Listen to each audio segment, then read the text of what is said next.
No tenemos que mostrar ningún papel. You don't have to show papers. No tenemos que decirle nada a nadie. You don't have to say anything to anyone. Menos a la migra, much less to the migra. The ice, menos a la migra. Y si la agarran, usted ya sabe qué hacer. Tenemos derecho de mantener silencio.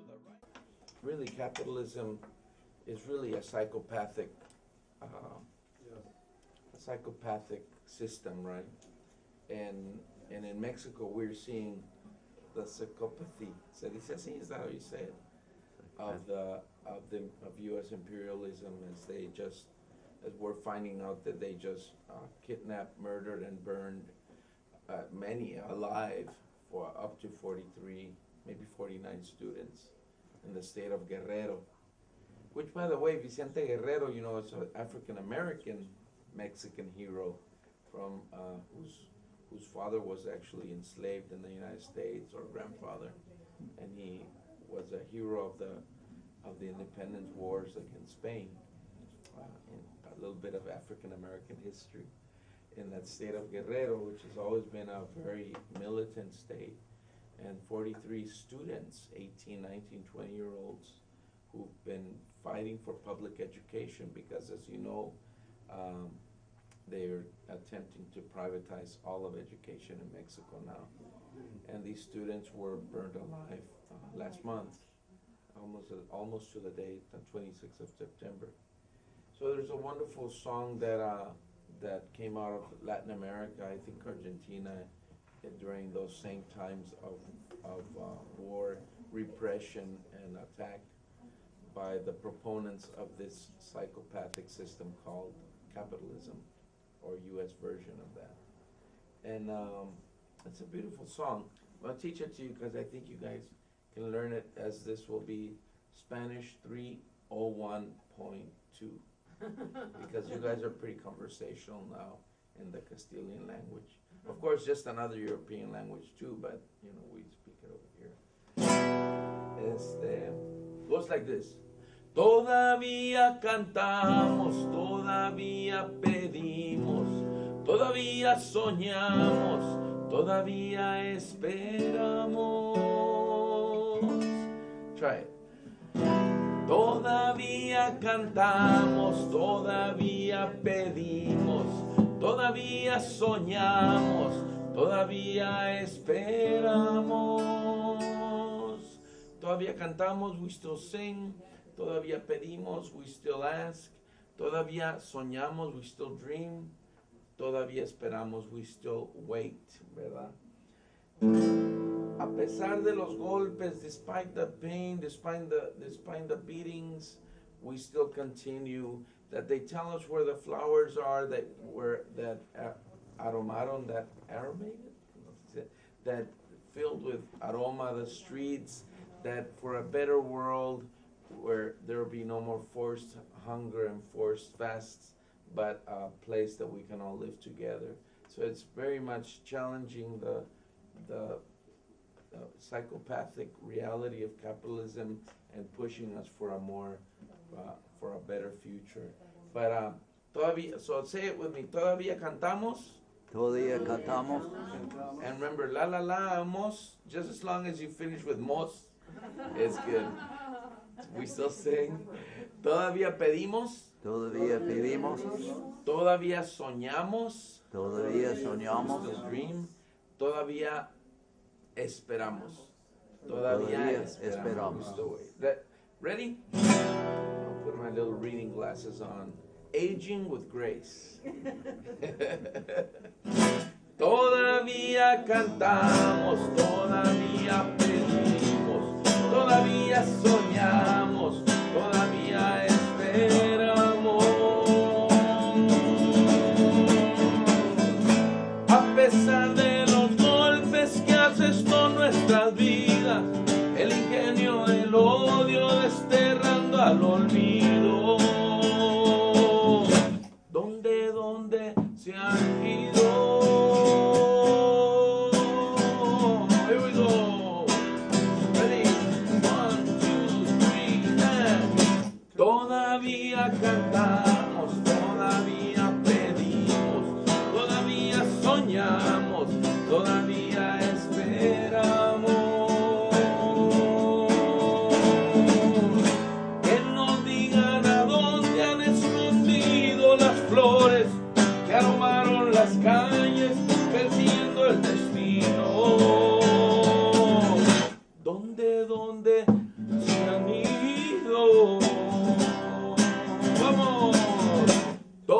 todavía cantamos, todavía pedimos, todavía soñamos, todavía esperamos.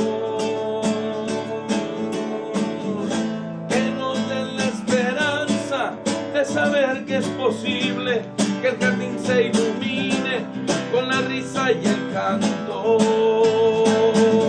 de los que amamos tanto.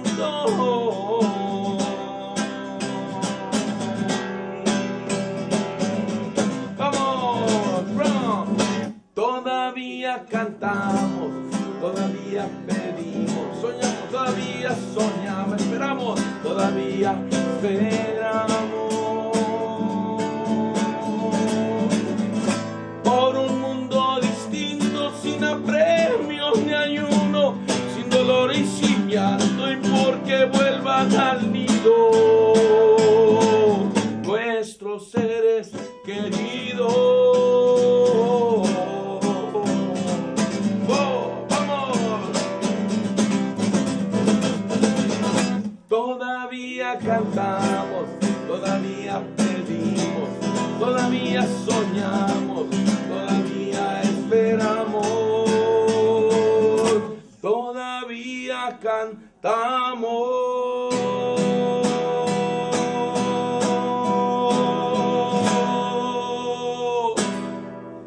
Bravo. Bravo. So I think all of you are aware that this November 4th on the ballot will be Proposition J to increase the minimum wage to $12.55 per hour by May 1st, and then $13 per hour by July of the following year, $14 per hour by 2017, and then $15 per hour by 2018. If raising the minimum wage was the only thing that needed to be done to reverse the tremendous income inequality and wealth disparity that we are seeing, but it's not. And I think we have to look at what are the factors that have created this new economy. This is during a time of economic prosperity, the gap between the rich and everybody else is increasing. This hasn't been happening ever since, the Great Depression. So one was the North American Free Trade Agreement. The tremendous, just a tremendous transfer of good-paying factory jobs from the United States to Mexico, where the workers in the maquiladoras right across the border are making the minimum wage in Mexico, which is $5 per day. One of the things that we're doing is that we're working very closely with the organization in Ciudad Juarez, a community group that's in a neighborhood that's predominantly maquiladora workers, called Las Hormigas. So much of our work has been also in supporting their work. Second is mass incarceration, the war on drugs. Prison labor is 25 cents per hour. The other aspect of that is that once that people are out of prison, the formerly incarcerated, or just having been convicted of a felon, when you get to that job application and have to check that box, if you've been convicted, your application goes in the trash. So another campaign we've been supporting is called Ban the Box. And we've been working closely with an organization called All of Us or None. Third is it started in 1986 with the Immigration Reform and Control Act, but then it just in 1996 the further criminalization of people that come here without the proper authorization, just seeking to work to feed themselves and their families and send money back to their families who are struggling in Mexico or in Central America. Bear in mind, that it was the free trade agreements, North American Free Trade Agreement, the Central American Free Trade Agreement, that created those conditions. And when people flee those conditions, then they're further repressed by immigration authorities here in the United States. So we've been also working very closely with in the immigrant rights struggle. We're part of a national campaign called the Dignity Campaign to fight against those repressive measures in the workplace and on the border. And on Wednesday of next week, we are having a demonstration, a rally outside of the building which houses KGO Radio. The janitors that work in that building are paid the San Francisco minimum wage of $10.74 per hour. So we'll be protesting, the abusive working conditions towards those janitors who are being abused because of their immigration status. And then also calling for KGO to take responsibility in making sure that the wages and the working conditions are improved there in that building. So we're living to tell two cities. San Francisco has the fastest growing rate of income inequality in the nation. Those in the top 5% make more than 16 times what we in the bottom 20% make. The mayor's economic development policies are to use tax breaks and subsidies to bring high-tech companies to San Francisco. These companies bring in a workforce from outside of the city. Much of the political discussion of the effects of the mayor's economic policies is focused on the housing crisis. But not enough attention has been paid to the flip side of the mayor's development model. There is a job crisis in this town, particularly in African American and Latino communities. There's a high rate of unemployment, underemployment, and people even working full-time but still living in poverty. At least 25% of San Franciscans live in poverty. There are young mothers who are working for their public assistance checks and welfare-to-work programs that don't lead to long-term jobs. These are dead-end programs. In a recent report by the Budget of Legislative Analysts portrayed these programs as dysfunctional and broken. Many of these young single mothers have a family history going back generations in this city. They go through a program that does not provide real job training, that has no plan for moving people to long-term employment, and at the end, they have reached their time limit for public assistance.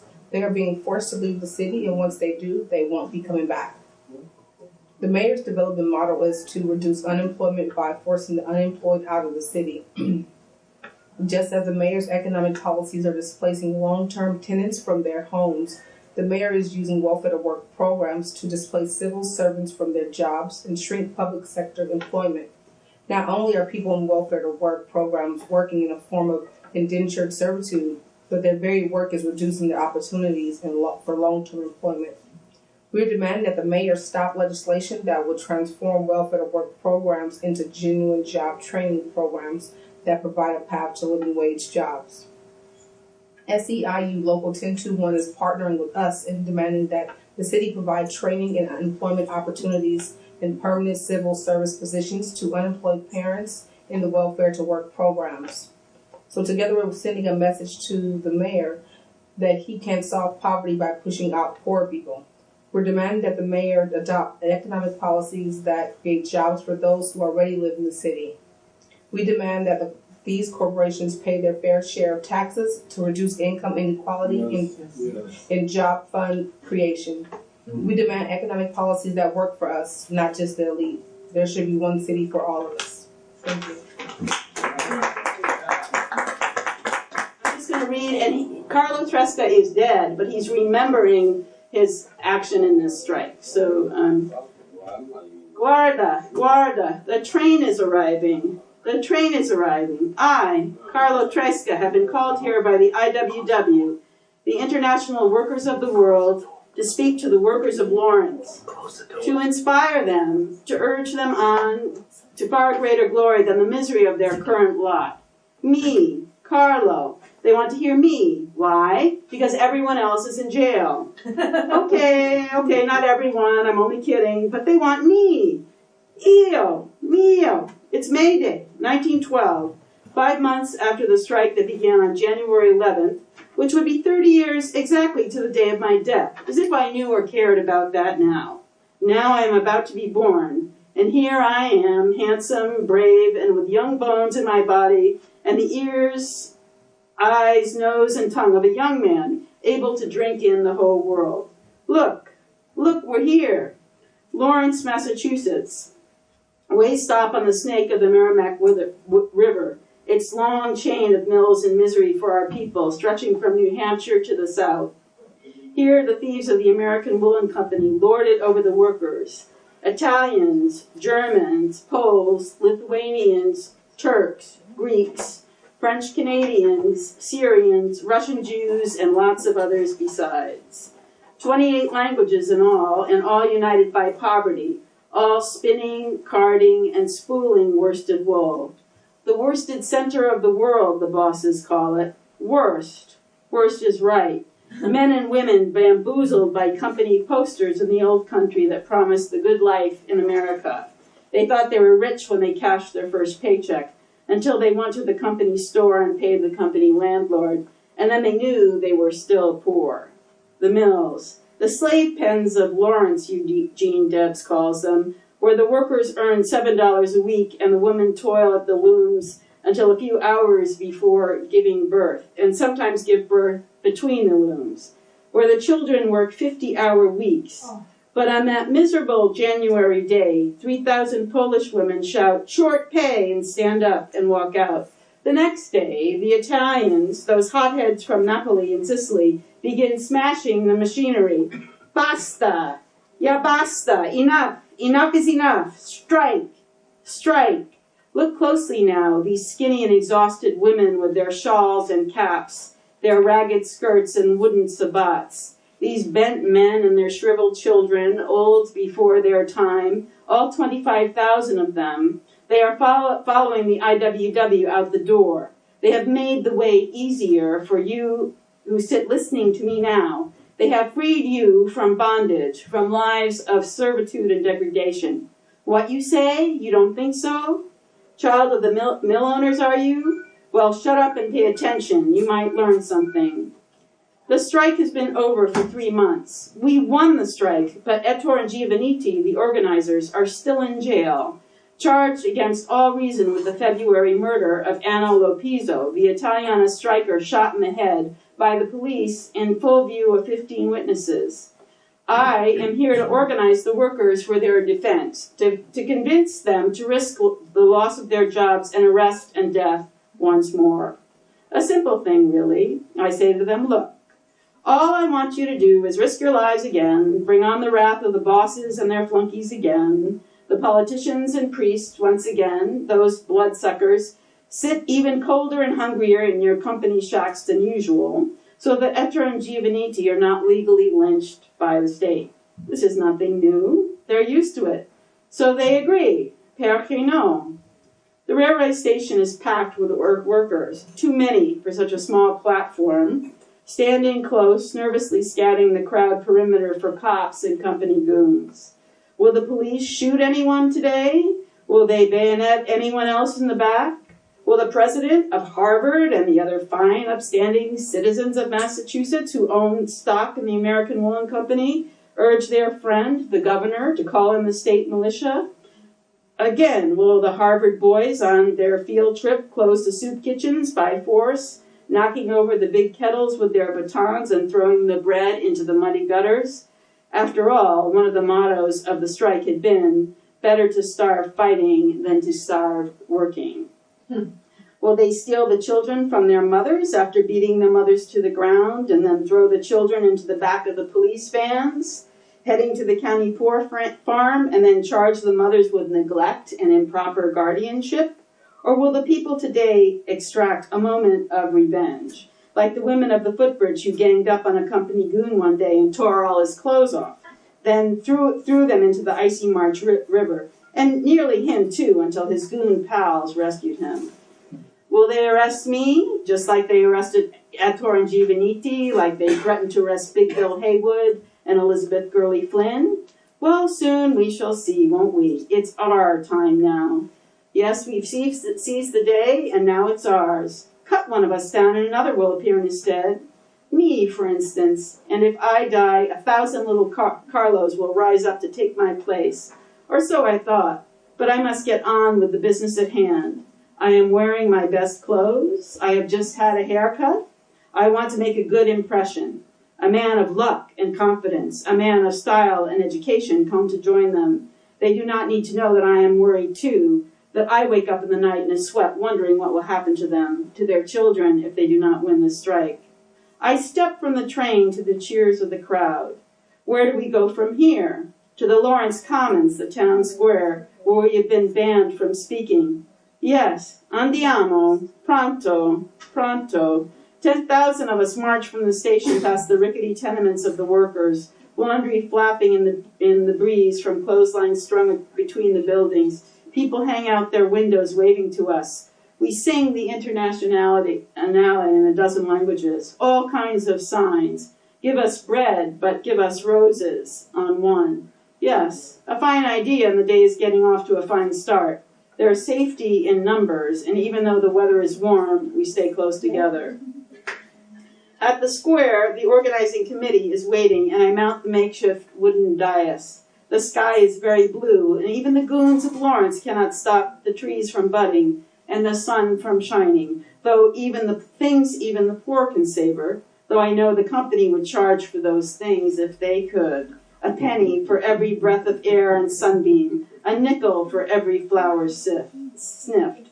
I face the expectant crowd, their tired, strained faces flushed with the excitement of the moment. You must swear, I shout in Italian, to fight every day, every minute of your lives, without truce or repose, for the liberation of Ettore and Giovannitti. We swear, they shout, we swear. We're off to a good start. I do not speak for so long, but they are all cheering at the end, even more loudly than at the beginning. Even the ones who don't speak Italian. They are ready for the fight, again. They are ready to win. Guarda, look now at that young woman entering the square as a murmur of recognition rises. Look, I look too. Che bella, molto bella. She is walking through them, striding with her head held high, hardly more than a girl, a throng of proud young wobbly ragazzi around her, proud to protect her, to be with her as the crowd parts like a wave she mounts the stairs, her skirts flying behind her to the cheers of the workers. Elizabeth Gurley Flynn, the rebel girl is here. And as she begins to pace and shout, no microphones in those days to the thousands here who have become quiet, rapt as they listen, except when they yell in agreement or break into wild applause. I do not really understand what she is saying any more than half the rest of the audience can, because English is not my first language, and neither is theirs. That doesn't matter. She gets her point across anyway, her small feet in their buttoned shoes pounding the boards as she zigzags across the pine planks of the dais. Even across it I can see the beads of sweat on her face, a few silky damp hairs clinging to the back of her neck. How simple it would be to brush them away, to twirl the ends of them around my fingers, to... Basta. Enough. I must concentrate on my job here, to be Ettore and Giovannitti, to tap this gold mine, this hotbed of unrest, this workers' paradise we are building.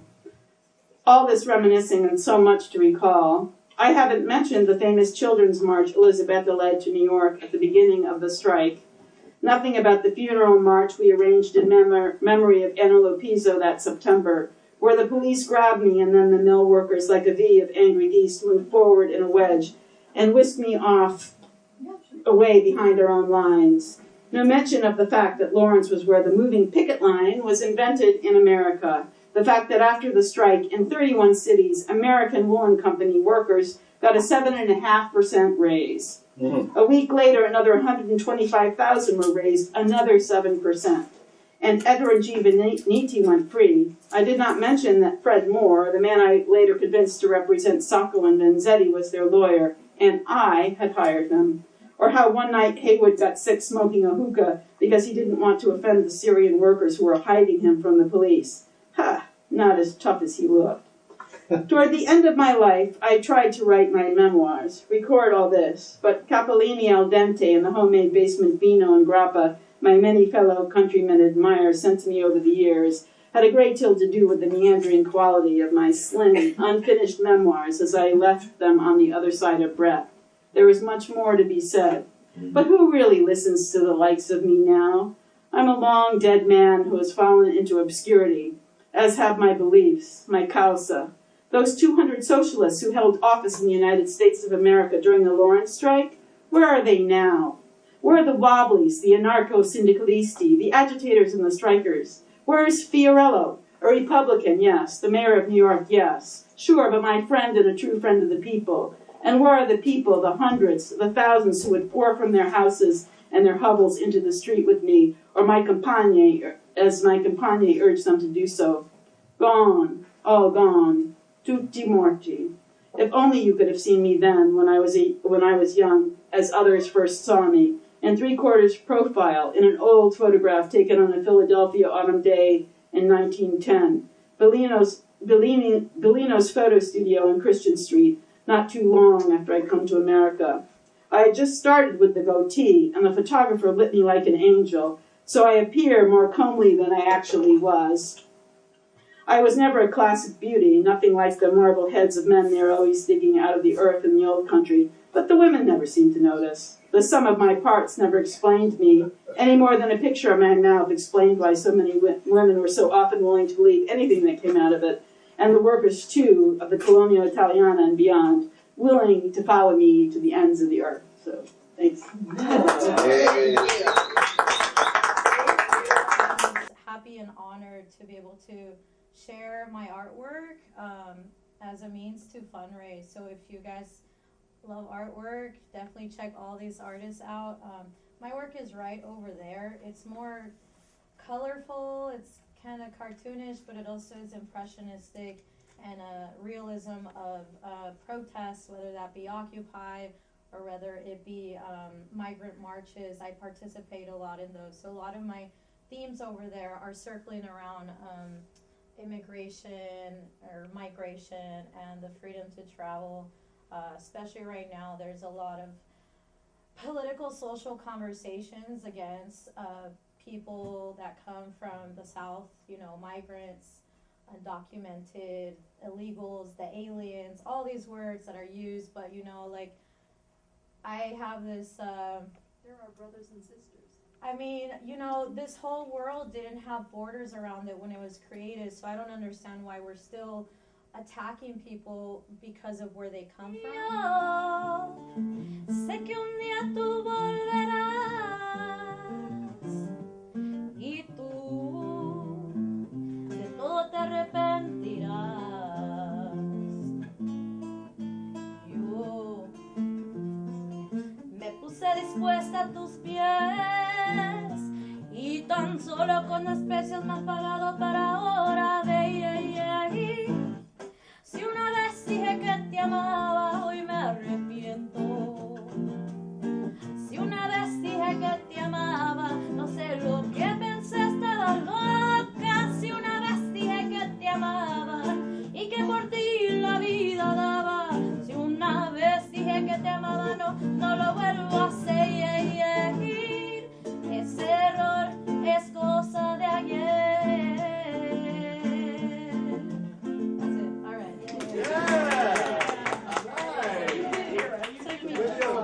Thank you. I didn't know that I knew it. For forcing me to stay.